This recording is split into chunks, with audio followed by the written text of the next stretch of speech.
Creo que ya es hora, pues, estoy muy emocionado por el homenaje que me han hecho. Permítame, entonces, poner en orden mis papeles para hablarles del tema que me toca desarrollar ahora. Se refiere al riesgo contractual. Riesgo contractual que tiene mucho que ver con las enseñanzas que nos han dado los anteriores expositores sobre esta materia que es el objeto de nuestro estudio ahora. El riesgo contractual, que tiene que ver con ese contrato, un contrato que lo entendemos como un convenio sobre los intereses comunes de las partes. Solo que ese convenio en el que se programan los intereses de las partes está estructurado en una categoría especial de contratos, en los contratos onerosos, por motivaciones contrapuestas. Cada uno de los contratantes va a tener ventajas patrimoniales, cada uno de los contratantes va a tener sacrificios patrimoniales, y son motivaciones contrapuestas. El vendedor está pensando vender lo más caro posible y el comprador está pensando en adquirir lo más barato posible. Hay una contraposición de intereses. Desde luego que tienen interés en la transmisión de la cosa vendida. Uno quiere vender, otro quiere comprar, pero cada uno de ellos quiere vender en la situación más favorable. Y para eso se organiza el debate que idealmente tiene el contrato, este contrato de compraventa, que siempre nos sirve de ejemplo, como un contrato en el que las partes discuten libremente sus intereses, en esa situación ideal que ya nos han enseñado que no es tan real en este año de 2016, porque no hay tiempo, no hay manera de llevar a esa discusión. Contratos onerosos, motivaciones contrapuestas. Dentro de esos contratos onerosos tenemos una categoría especial, y con esto estoy sencillamente repasando temas de la teoría general del contrato. Los contratos conmutativos, en los que las ventajas y sacrificios patrimoniales de las partes contratantes están concretadas específicamente en el pacto. No hay por dónde salirse, ya se sabe qué es lo que va a recibir cada una de las partes, ya se sabe qué es lo que tiene que dar o sacrificar cada una de las partes. Diferente a lo que sucede con los llamados contratos aleatorios, en los cuales el papel del azar en la fijación de esas ventajas y sacrificios es definitivo. Estas reflexiones, que son de conocimiento muy general, me han llevado a pensar en el asunto de los riesgos, que en derecho costarricense no se han estudiado mucho, no los hemos estudiado mucho. Cada contrato conlleva riesgos en ese juego de intereses en los cuales las partes están insertadas. Hay riesgos que las partes conocen o que deben conocer, y hay riesgos que no conocen. Cuando pensamos en el contrato común y corriente de compraventa, pues habrá ciertos riesgos.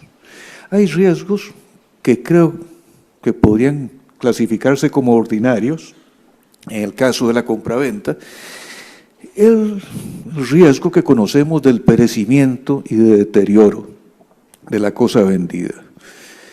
El viejo principio es el que todos conocemos, las cosas perecen para su dueño. Entonces, cuando tenemos un contrato traslativo de dominio, como es la compraventa, habrá un cierto momento en que el riesgo del perecimiento y el riesgo del deterioro se transmiten del vendedor al comprador. Para solaz de los que enseñamos derecho, en Costa Rica tenemos paralelamente los dos sistemas de transferencia del dominio que están en juego, el sistema del solo consenso y el sistema obligacional. El sistema del solo consenso, previsto en el artículo 480 del Código Civil, que dice: la propiedad de muebles e inmuebles se transmite con relación a las partes contratantes por el solo hecho del convenio que tenga por objeto transmitirla, independientemente de su inscripción en el registro y de la tradición. Desde que hay convenio, hay transmisión automática del dominio. A partir del momento en que hay acuerdo en cosa y precio, el comprador asume el riesgo del perecimiento y del deterioro de la cosa adquirida. Cosa diferente sucede en materia mercantil. El artículo 461 del Código de Comercio dice que una vez perfeccionado el contrato de compraventa, las pérdidas, daños y menoscabos que sobrevengan a la mercadería vendida serán por cuenta del comprador si ya le hubiera sido entregada real, jurídica o virtualmente. De manera que tiene que producirse la entrega para que se dé la transferencia del dominio y se transfiera el riesgo del perecimiento y del deterioro. Ese es un riesgo ordinario. El que contrata también tiene que asumir el riesgo de la imposibilidad de cumplimiento, por la aplicación de la llamada teoría de los riesgos. Muy rápidamente, recordemos lo que al respecto señala el artículo 834 del Código Civil. Artículo 834 del Código Civil, que dice que si perece la cosa objeto del contrato, deja de tener efecto. La cosa individualizada, si perece fortuitamente, hace desaparecer la obligación del que tiene que darla, pero también hace desaparecer la obligación correlativa del que tiene que recibirla. Entonces, hay allí una asunción del riesgo de la fuerza mayor que sobrevenga. También los contratantes asumen el riesgo del incumplimiento de la parte contraria y del propio incumplimiento. Si la parte contraria incumple, el acreedor víctima del incumplimiento deberá acudir ya sea a la ejecución forzosa, que dispone el artículo 693 de nuestro Código Civil, y también podrá pedir el resarcimiento de los daños y perjuicios, según lo dice el artículo 702 del Código Civil. El que incumple sabe que tiene el riesgo de indemnizar los daños y perjuicios que le cause a su acreedor. Y también podría producirse, en el caso de los contratos sinalagmáticos, la resolución por incumplimiento, con el texto muy conocido del artículo 692 del Código Civil. Algunos contratos tienen riesgos específicos. Doy dos ejemplos muy concretos sobre estos riesgos específicos, atribuidos nada más a un cierto contrato. En el contrato de construcción tenemos lo que regula el artículo 1185 del Código Civil. Recordemos que estamos en 1888 para poder entender ese artículo 1185, que dice: los arquitectos o empresarios que se han encargado por ajuste o no de la construcción de un edificio o puente son responsables de su pérdida total o parcial, bien sea que provenga de un vicio de construcción o de uno del suelo, y dura esta responsabilidad 5 años, contados desde la recepción de los trabajos. Bastará que el arquitecto haya dirigido los trabajos para que le sea aplicable lo establecido en este artículo. Esta responsabilidad del constructor, esta responsabilidad del ingeniero, esta responsabilidad del arquitecto, es una responsabilidad que no admite pacto en contrario. Sería nulo cualquier pacto que modifique esta responsabilidad. Por lo que el constructor costarricense tiene que asumir este riesgo de la pérdida, aunque sea fortuita, de la cosa construida. Tendría que, como en todos los casos de responsabilidad objetiva, probar la causa extraña que haya producido la pérdida para poder liberarse de esta responsabilidad. Y dura 5 años porque las construcciones de 1888, que duraran 5 años, pues ya se consideraban consolidadas.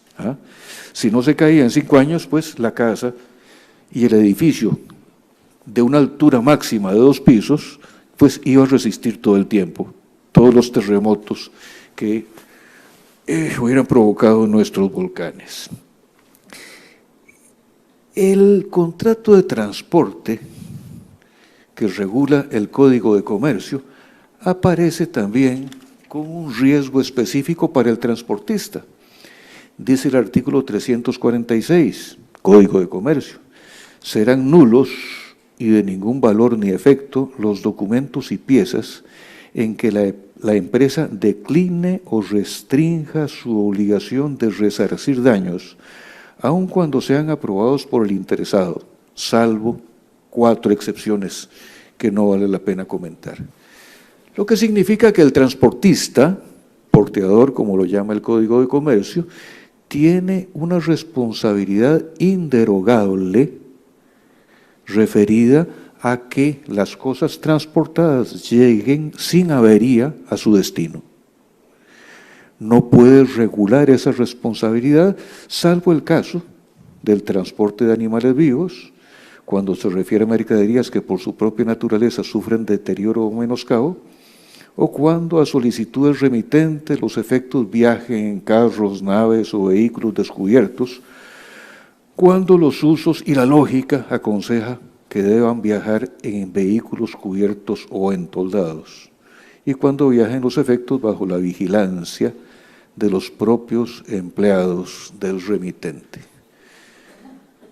El transportista entonces tiene ese riesgo, el riesgo de indemnizar los daños y perjuicios que se causen. A la par de esos riesgos ordinarios, hay otros riesgos que me atrevo a calificar de extraordinarios, al menos en derecho costarricense, teniendo en cuenta lo que ya los expositores anteriores han señalado sobre la revisión del contrato, sobre la teoría de la imprevisión. En fin, esos riesgos extraordinarios, para mí, están muy bien calificados en una magnífica exposición que hizo el decano Jacques Mestre, decano de la Facultad de Derecho y Ciencia Política de Aix-Marsella, cuando hablaba de los cambios violentos en la coyuntura económica. Con ocasión de una publicación que hizo la Asociación Capitán, al conmemorar los 200 años de vigencia del Código Civil de los franceses, el decano Mestre, escribiendo sobre las dificultades de la recodificación para la teoría general del contrato, dijo: durante 2 siglos, el contexto económico en el que se inscriben las operaciones contractuales ha evolucionado profundamente. Parece necesario evocar brevemente aquellas situaciones que tienen influencia para pensar en una aproximación renovada de la materia. Una de estas situaciones es la dimensión humana que revisten muchos contratos, que generan para una de las partes una determinada situación profesional: contrato de trabajo, cesión de clientela civil, agencia comercial, concesión, franquicia. De manera en particular que la desaparición de la relación contractual por una anulación, una rescisión unilateral o la no renovación del plazo será inevitablemente fuente de graves problemas personales para tal parte. Y la otra situación que me interesó es esta concretamente. Los cambios cada vez más frecuentes en la situación general de la economía, la coyuntura, que vuelven a menudo dificultuoso la gestión de los riesgos para las partes contratantes. En los contratos exageradamente complejos que vemos que se celebran hoy en día, contratos de construcción, contratos de agencia, contratos de promoción inmobiliaria, fusiones, adquisiciones societarias, hay una multiplicidad de situaciones de riesgo que las partes deben conocer y tratan de conocerlas mediante auditorías, la llamada due diligence, para poder convenir en las cláusulas que lo saquen de una situación de riesgo. Pero hay cambios que son tan violentos, hay cambios que son tan difíciles de prever que, pues, cuando se dan, toma a las partes contratantes completamente desprevenidas. Pensemos en un contrato que se haya celebrado entre un industrial alemán, un proveedor francés y un comerciante británico hace 10 años. Un contrato que puede ser de una duración de un mediano plazo, un plazo largo de 15 a 20 años. ¿Cómo podían esos contratantes, todos personas privadas, pensar en el Brexit? ¿Sí? Que la Gran Bretaña iba a salir de la Unión Europea. Esa situación imprevista puede dañar ese control que tan cuidadosamente las partes habían hecho sobre los riesgos provenientes del contrato complejo que realizaron. Esos riesgos extraordinarios, para nosotros costarricenses, han estado muy presentes en situaciones de devaluación monetaria. Pues algunos de los que estamos aquí presentes sufrimos uno de esos embates terribles que fue la situación que se presentó en el año de 1981, sobre todo en el año 1981. Recordemos que el precio oficial del dólar, según la ley de la moneda, era de 6 colones 67.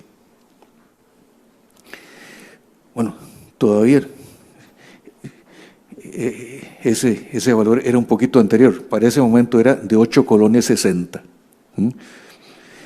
8 colones por 8 colones 60 céntimos se podía acudir a una ventanilla de un banco a comprar $1 de los Estados Unidos.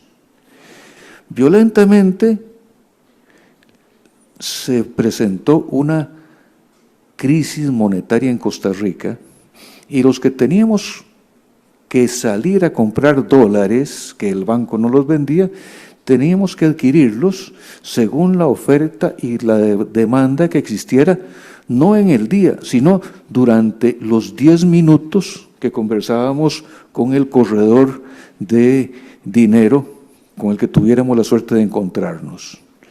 Y ya para junio de 1981 no se conseguía $1 de los Estados Unidos en menos de 60 colones, mientras que la ley decía que sí se podía conseguir con 8 colones 60 céntimos.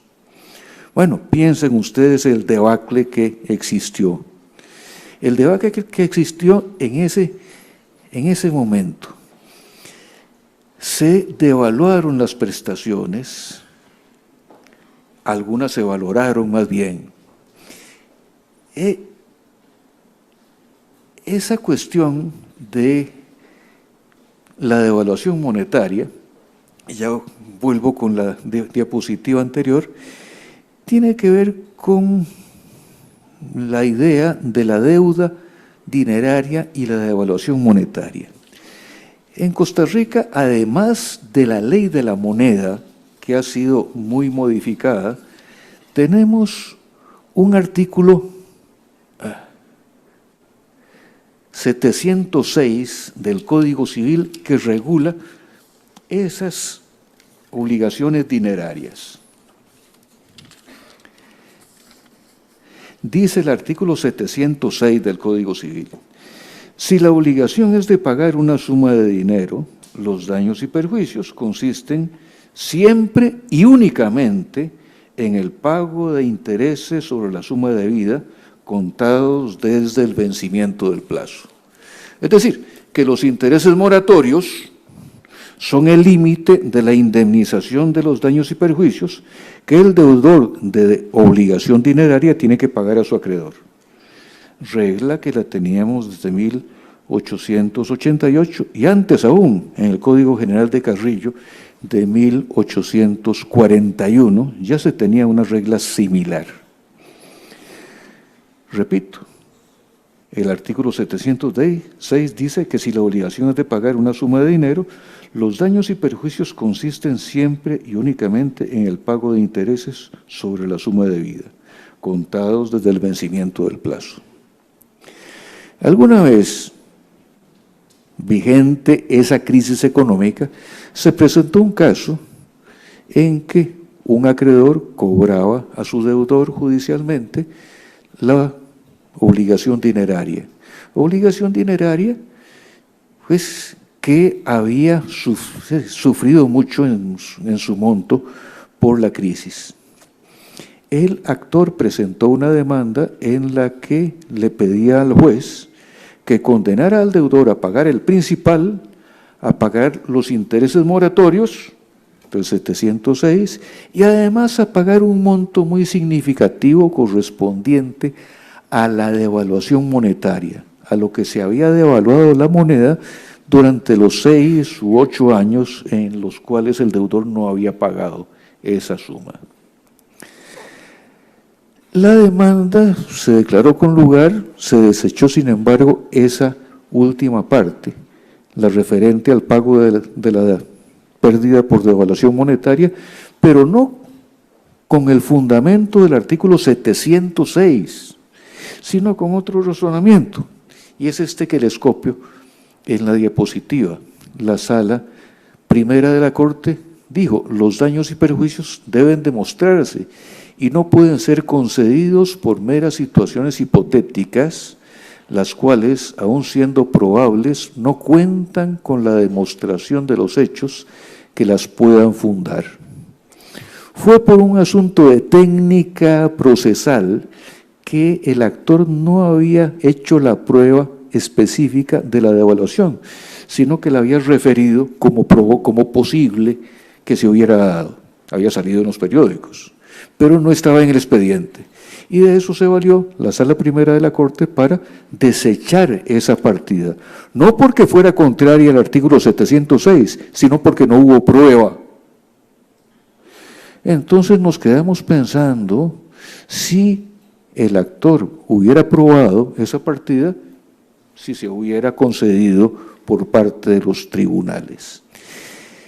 Esa sentencia tiene que ver con el tema de los daños imprevisibles, porque en Costa Rica nadie podía prever que el colón se iba a devaluar tantísimo. Esa misma situación la encontramos en, vamos a ver si puedo echarme para atrás,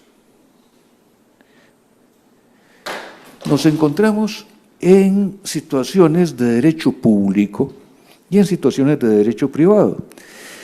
En el derecho público, la Sala Constitucional ha puesto sobre la mesa el concepto de la ecuación financiera del contrato.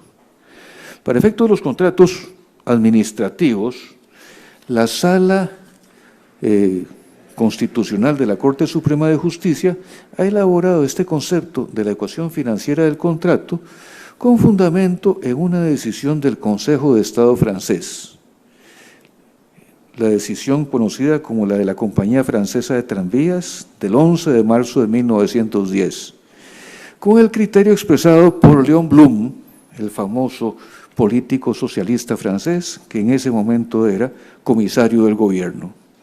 Y había dicho Léon Blum, es de esencia misma de todo contrato de concesión buscar y realizar en la medida de lo posible una igualdad entre las ventajas que se le conceden al concesionario y las cargas y obligaciones que le son impuestas. Noten entonces lo que tiene que ver esto con aquel concepto que mencionamos hace un rato de los contratos conmutativos. Sigue diciendo Léon Blum, las ventajas y las cargas deben balancearse de manera de formar la contrapartida entre los beneficios probables y las pérdidas previstas. En todo contrato de concesión va implícito como un cálculo la equivalencia honesta entre aquello que le es acordado al concesionario y aquello que de él es exigido. Esto es lo que llamamos el equilibrio financiero o comercial, la ecuación financiera del contrato de concesión. Federico Torrealba, en una exposición que hizo el día de ayer, nos habló de cómo estos conceptos la Sala Primera de la Corte los ha trasladado al campo civil, concretamente en la sentencia de las 9:30 del 26 de noviembre de 2004, que no la voy a repetir porque fue expuesta muy bien por don Federico Torrealba. Recordemos nada más que en esa sentencia la Sala Primera hizo una aplicación directa de la Constitución y del artículo 41 de la Constitución, para entonces conceder una indexación no convencional a situaciones de derecho privado. ¿Por qué? Pues porque se está acercando mucho a ese equilibrio financiero del contrato, posible en derecho público, pero que en derecho privado nos es bastante ajeno. Nosotros, pues, en derecho privado hemos más bien manejado el concepto de causa que nos enseñaba Potier y que brillantemente los profesores Aubert y Colardo y Tillel desarrollan en su manual sobre el contrato, en el derecho de las obligaciones. Aquí tengo su edición del año 2010, amablemente obsequiada por el profesor Colardo y Tillel, en que señalan lo siguiente: la obligación contractual no puede existir sin una causa, la contrapartida o causa objetiva. La regla solamente concierne a los contratos a título oneroso. Esta causa objetiva puede ser definida como el valor económico que está destinado a reemplazar en el patrimonio de aquel que se obliga la obligación del que va a cumplir. Así entendida, la causa aparece como un elemento de equilibrio del contrato. Ella representa una institución de justicia contractual, asignando al contrato una finalidad conmutativa.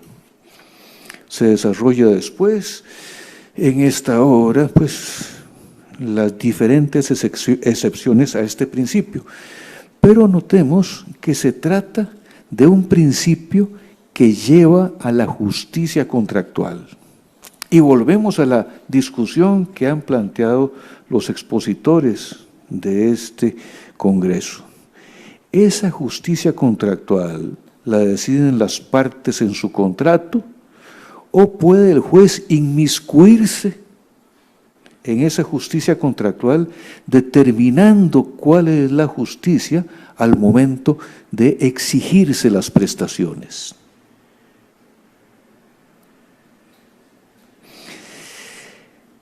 Riesgos, y no voy a seguir desarrollando el tema, nada más mencionando que esos riesgos están presentes en esos conjuntos contractuales. El riesgo, como sabemos, del incumplimiento de una parte, pero además el incumplimiento o el hecho de un tercero.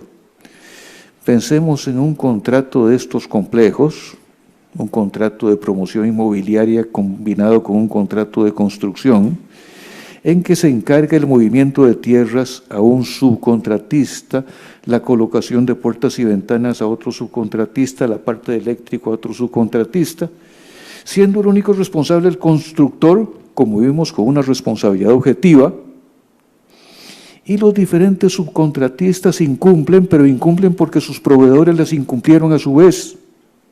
Y esta cadena de incumplimientos genera una situación caótica